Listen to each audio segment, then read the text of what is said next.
Assalamualaikum warahmatullahi wabarakatuh.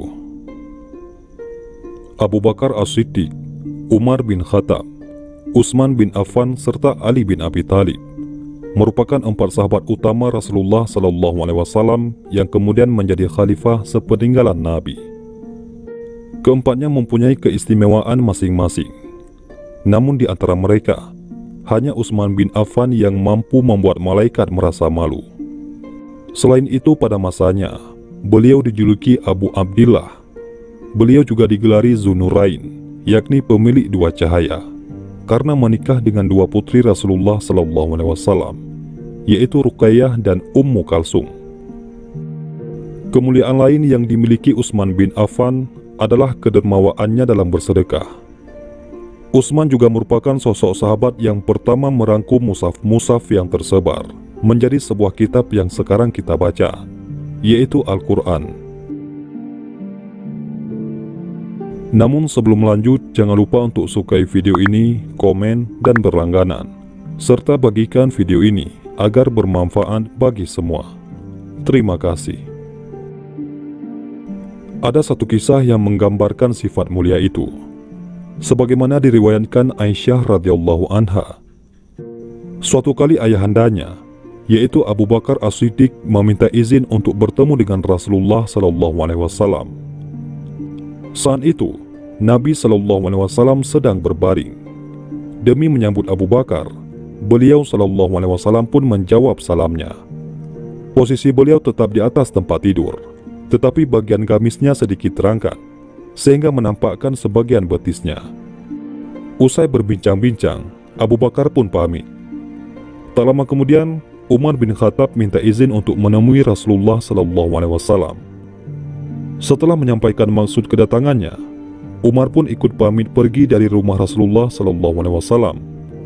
Setelah itu, kini giliran Utsman bin Affan yang ingin bertemu dengan Rasulullah SAW. Setelah memberi izin, Aisyah memperhatikan suaminya itu kini mengubah posisi duduknya, sehingga betisnya yang tadinya tersingkap menjadi tertutup. "Wahai Rasulullah, engkau tidak bersiap begitu kedatangan ayahku, yakni Abu Bakar dan Umar?" tanya Aisyah radhiyallahu anha. Utsman merupakan seseorang yang pemalu. Bila dia masuk sedangkan aku masih berbaring, pasti dia malu untuk masuk dan akan cepat-cepat pulang, padahal dia belum menyelesaikan keperluannya. "Wahai Aisyah, tidakkah aku patut malu kepada seseorang yang disegani oleh para malaikat?" jelas Rasulullah SAW. Demikianlah Nabi SAW menerangkan, bahkan para malaikat pun bersikap malu terhadap Utsman bin Affan. Sifat itu merupakan teladan bagi umat Islam, sebab hal itu sendiri diajarkan oleh baginda SAW.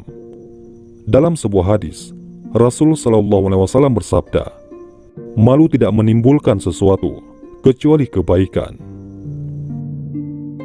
Dan terkait sifat mulia ini, Nabi SAW memuji Utsman bin Affan. Bahkan para malaikat pun segan terhadapnya lantaran perangainya yang pemalu itu. Bukan karena jumlah hartanya yang menjadikan malaikat segan kepadanya, melainkan ketulusan hatinya dalam membantu sesama. Meskipun bantuannya harus menguras hartanya, tapi baginya itu tak jadi masalah. Hal terpenting yang beliau inginkan adalah hartanya dapat bermanfaat bagi seluruh umat. Bahkan beliau rela mendonasikan sebagian harta untuk momen perjuangan Islam. Di suatu hari, Rasulullah SAW sedang mengumandangkan pengumuman penting. Beliau bertanya kepada seluruh masyarakat, siapa yang bisa memenuhi dana untuk momen perjuangan Islam?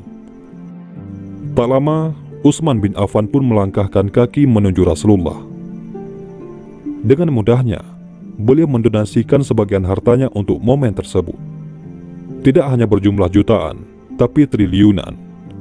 Sahabat Nabi yang punya wajah rupawan tersebut menuturkan, kalau untuk agama Islam, ia akan rela melakukan apa saja.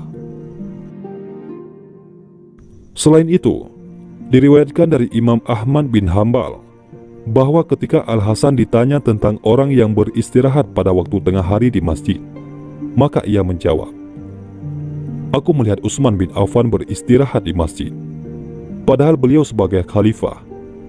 Dan ketika ia berdiri, nampak sekali bekas kerikil pada bagian rusuknya, sehingga kami berkata, 'Ini Amirul Mukminin, ini Amirul Mukminin.'" Ibnu Abi Hatim telah meriwayatkan dari Abdullah bin Umar, seraya ia berkata dengan firman Allah, "Apakah kamu, hai orang musyrik, yang lebih beruntung, ataukah orang yang beribadah di waktu malam dengan sujud dan berdiri, sedang ia takut kepada azab akhirat dan mengharapkan rahmat Tuhannya? Katakanlah, adakah sama orang-orang yang mengetahui dengan orang-orang yang tidak mengetahui? Sesungguhnya orang yang berakallah yang dapat menerima pelajaran." Quran Surat Az-Zumar ayat 9. Yang dimaksud itu adalah Utsman bin Affan. Utsman bin Affan wafat pada tahun 35 Hijriah, pada pertengahan Tasyrik tanggal 12 Zulhijjah, dalam usia 80 tahun lebih. Khalifah Utsman bin Affan dibunuh oleh kaum pemberontak atau Khawarij di dalam rumahnya. Ketika Utsman terbunuh, istri beliau berkata, "Mereka telah tega membunuhnya, padahal mereka telah menghidupkan seluruh malam dengan Al-Quran." Utsman bin Affan termasuk di antara 10 sahabat yang dijamin masuk surga lewat lisan Nabi. Meskipun telah wafat, kedermawaannya selalu dikenang oleh umat Islam, mulai dari membeli sumur Yahudi, menyumbang 300 ekor unta pada perang Tabuk, dan masih banyak lainnya. Utsman dikenal sebagai sahabat Nabi yang banyak menginfakkan hartanya di jalan Allah Subhanahu wa Ta'ala. Wallahu a'lam bishawab. Mudah-mudahan bermanfaat. Assalamualaikum warahmatullahi wabarakatuh.